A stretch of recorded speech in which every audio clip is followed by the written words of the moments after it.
السلام علیکم ورحمۃ اللہ وبرکاتہ۔ اعوذ باللہ من الشیطان الرجیم، بسم اللہ الرحمن الرحیم۔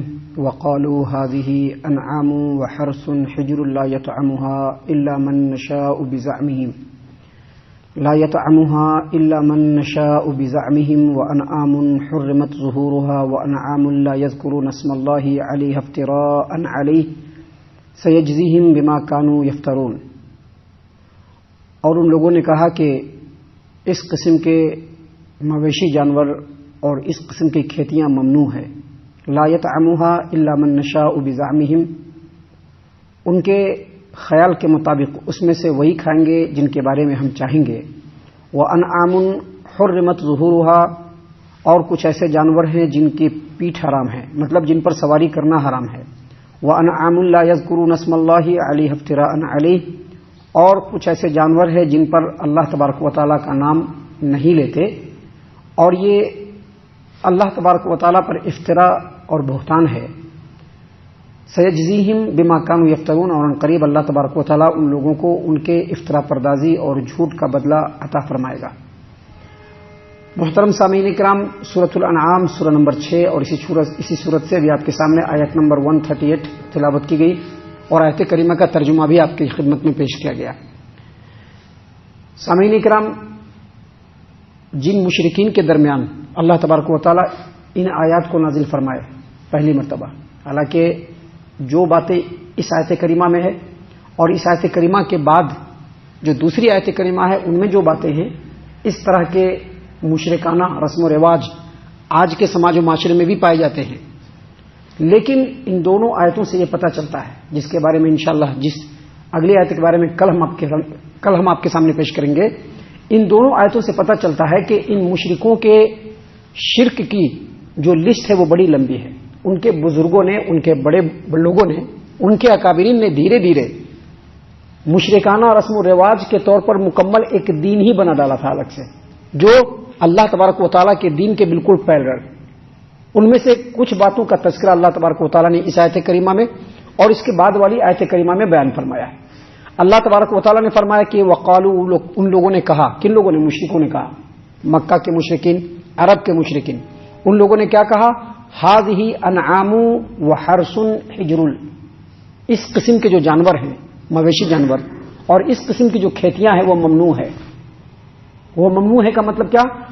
آگے فرمایا لا يطعمها الا من نشاء بزعمهم، ان کے خیال کے مطابق وہ کہتے تھے کہ ہم جن کے بارے میں چاہیں گے ان مویشی جانوروں میں سے وہی کھائیں گے، اور ہم جن کے بارے میں چاہیں گے ان کھیتیوں میں سے وہی لوگ کھائیں گے، دوسرے لوگ نہیں کھا سکتے۔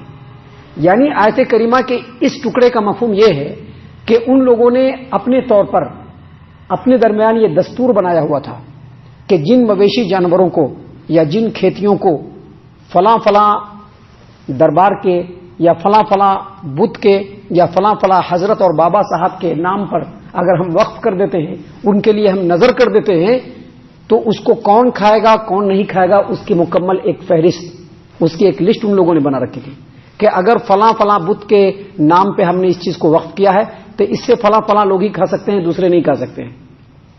اگر فلاں فلاں آستانے کے نام، فلاں فلاں حضرت صاحب کے نام سے ہم نے اس کو نظر کر دیا ہے تو سبھی آدمی اس کو نہیں کھا سکتا ہے۔ آج بھی آپ غور سے جو مشرکین اور مبتدعین قسم کے لوگ ہیں ان کے سماج و معاشرے میں آپ جھانک کر کے دیکھیں گے اور وہاں کے رسم و رواج پر آپ غور کریں گے تو اسی طرح کی بہت ساری باتیں آپ کو ملیں گی۔ فلاں بابا کے نام پر اس جانور کو چھوڑ دیا، اب سبھی لوگ اس کو نہیں کھا سکتے۔ فلاں بت کے نام پر اور فلاں آستانے کے نام پر اس چیز کو چھوڑ دیا، اب سبھی لوگ اس سے نہیں کھا سکتے ہیں۔ اللہ تبارک و تعالیٰ نے آگے فرمایا کہ لا يطعمها الا من نشاء بزعمهم، ان لوگوں نے کہا کہ ان کے خیال کے مطابق کہ ہم جس کے بارے میں چاہیں گے وہی کھائیں گے۔ آگے فرمایا اللہ تبارک و تعالیٰ نے وانعام حرمت ظہورها، کچھ ایسے جانور ہوتے تھے جن کو بتوں کے نام پر وقف کر دیتے تھے یا آستانے کے نام پر وقف کر دیتے تھے کہ فلاں جو آستانہ ہے، فلاں جو دیول ہے، اس کے نام پر ہم اس کو وقف کرتے ہیں، تو اب اس کے اوپر عام آدمی بھی سوار نہیں ہو سکتا ہے، یہاں تک کہ مالک بھی سوار نہیں ہو سکتا ہے اس جانور کا۔ اگر وقف کر دیا گیا فلاں بت کے نام پہ، فلاں آستانے کے نام پہ، فلاں پیر صاحب کے نام پہ، فلاں بابا کے نام پہ، تو عام آدمی بھی اس کے اوپر سواری نہیں کر سکتا ہے، اس جانور کا جو مالک ہے وہ بھی سواری نہیں کر سکتا ہے. یہاں تک کہ اگر کوئی حج کے لیے جا رہا ہے تو حج کے لیے بھی اس کے پیٹھ پر سوار نہیں ہو سکتے. کیوں سوار نہیں ہو سکتے؟ اس لیے سوار نہیں ہو سکتے کہ جب حج کے لیے جائیں گے تو کیا کہیں گے؟ لبیک اللہم لبیک. اب اللہ تبارک و تعالیٰ کا نام بیچ میں آئے گا نا، اس لیے حج کے لیے بھی نہیں جا سکتے. محترم سامعین کرام، ہم آپ کو بتلا دیں کہ ان آیتوں کی تفسیر میں مفسرین نے یہ بھی لکھا ہے اور یہ بھی بتلایا ہے کہ اگر کسی جانور کو، مویشی جانور کو کسی بت کے نام پہ، کسی آستانے کے نام پہ، کسی بابا کے نام پہ اگر وقف کر دیا جاتا، ان کے نام پہ نظر کر دیا جاتا، اپنے معبودوں کے نام پر نظر کر دیا جاتا، تو اس سے فائدہ صرف جو اس آستانے کے مجاور ہوتے تھے، جو ان بتوں کے پجاری ہوتے تھے، بس وہی ان سے فائدہ اٹھا سکتے ہیں، دوسرے فائدہ نہیں اٹھا سکتے. آپ غور کیجئے گا، ہمارے سماج و معاشرے میں بھی ایک مخصوص ایسا طبقہ ہے جن لوگوں نے اس طرح کی اجارہ داری ایک زمانے سے قائم رکھی تھی، جس کو قرآن کریم نے اور اسلام نے آ کر کے توڑا. کہ صرف مندر کے جو مہنت ہوں گے، جو پجاری ہوں گے، جو پنڈت ہوں گے، ان چیزوں پر انہی کا قبضہ ہوگا، دوسرے لوگوں کا قبضہ نہیں ہو سکتا ہے. دوسرے لوگ اس سے فائدہ نہیں اٹھا سکتے ہیں. مندر کے پروہت فائدہ اٹھا سکتے ہیں، آستانے کے مجاور اس سے فائدہ اٹھا سکتے ہیں، اور اس کے اوپر اللہ تبارک و تعالیٰ کا نام نہیں لیا جا سکتا. کیوں؟ کیونکہ یہ ان کے معبودوں کے نام پہ وقف ہو چکا ہے.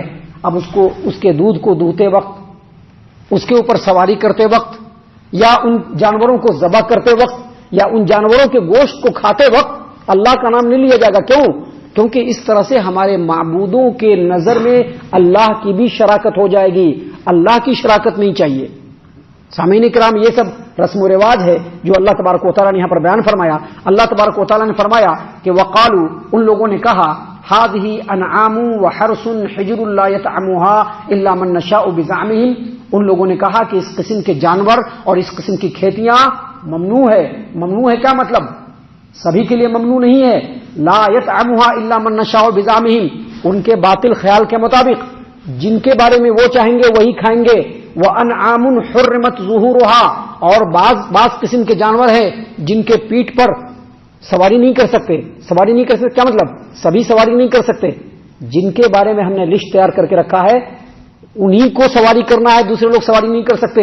اور آگے وَأَنْعَامٌ لَا يَذْكُرُونَ اسْمَ اللَّهِ عَلَيْهَا، اور بعض ایسے جانور ہیں جن کے اوپر اللہ کا نام نہیں لیا جائے. کیا مطلب؟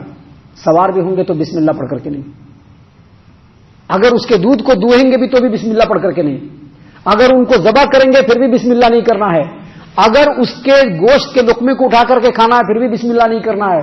کیوں؟ کیونکہ یہ معبودان کے نام پہ وقف ہو چکا ہے. ہمارے جو معبود ہیں ان کے نام پر وقف ہو چکا ہے، ان کے نام پہ نظر ہو چکا ہے. ان کے وقف میں اور نظر میں اللہ کی شراکت نہیں چاہیے. اللہ تبارک و تعالیٰ نے فرمایا افتراء علیہ، یہ سب اللہ تبارک و تعالیٰ کے اوپر بہتان ہے، یہ دین نہیں ہے، یہ کفر و شرک ہے. اور اللہ نے آگے فرمایا سیجزیہم بما کانوا یفترون، ان قریب ان لوگوں کو ان کی افطرا پردازی، ان کے جھوٹ اور ان کے بہتان کا اللہ تبارک و تعالیٰ بدلہ عطا فرمائے گا. سامعین کرام، اگلی آیت کریمہ میں بھی کچھ باتوں کا ذکر ہے جو انشاءاللہ کل ہم آپ کے سامنے بیان کریں گے. ہم اللہ تبارک و تعالیٰ سے دعا کرتے ہیں کہ اللہ تعالیٰ ہم تمام کو ان تمام باتوں کے اوپر خوب غور و فکر اور تدبر کرنے کی توفیق عنایت فرمائے. آمین. جو مشرکانہ باتیں ہیں اللہ تبارک و تعالیٰ ان مشرکانہ باتوں سے ہم تمام کو محفوظ فرمائے. آمین.